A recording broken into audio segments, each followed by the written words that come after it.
वडिलांची जमीन आहे म्हणून मुलींना काहीच हक्क नाही, ही समज आजही अनेक मुलींना फसविते आणि हक्क माहीत नसल्यामुळे लाखो रुपयांच्या मुलींच्या जमिनी ह्या त्यांचे भाऊ किंवा त्यांचे नातेवाईक किंवा इतर लोक हे त्यांनी स्वतःच्या नावावर करून घेतलेले आहे। येथे मुलगी विचार करते, माझं लग्न झालेलं होतं म्हणून मी काहीच मागितलं नाही आणि आज ती जमीन ही विकली झालेली आहे। त्याचप्रमाणे कायदे माहीत नसल्यामुळे असे समजले जाते की लग्नानंतर मुलगी ही परकी होते। तसेच जर मुलीचं नाव सातबाऱ्यावर नसेल तर हक्क मिळत नाही। तसेच वडिलांनी जर वाटप केलेलं नसेल तर मुलीला हक्क मिळत नाही। परंतु हे कायद्यात बसत नाही, हे चुकीचं आहे।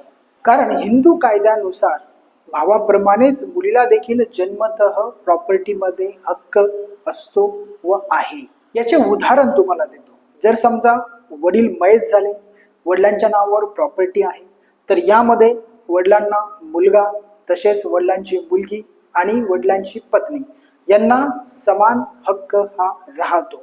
जरी सातबाऱ्यावर नाव नसले तरी देखील हा हक्क अबाधित राहतो। त्यामुळेच येथे लक्षात घ्या, जर समजा तुमच्या वडिलांची मिळकत आहे आणि त्यामध्ये तुम्हाला हिस्सा मिळालेला नसेल तर तो हिस्सा तुम्ही मिळवून घेऊ शकता। यासाठी तसा हिस्सा मिळवण्यासाठी नोटीस पाठवा, वेळेवर दावा दाखल करा आणि उशीर झाला तर जमीन ही विक्री होऊ शकते। येथे थर्ड पार्टी इंटरेस्ट क्रिएट होऊ शकतो।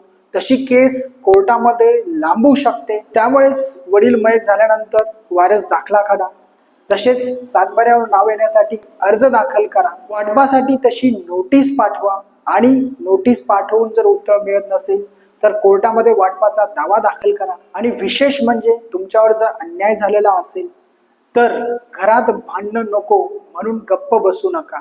आणि सर्वात महत्त्वाचं म्हणजे भावांनी किंवा इतरांनी जर बहिणीची सही न घेता जमीन किंवा प्रॉपर्टी विकली असेल तर अशा व्यवहाराला आव्हान हे देता येते, परंतु उशीर झाला तर अडचण निर्माण होऊ शकते। त्यामुळे तुम्ही किंवा ओळखीतील कोणतीही मुलगी हक्कापासून वंचित असेल तर लगेच कायदेशीर ॲक्शन घ्या।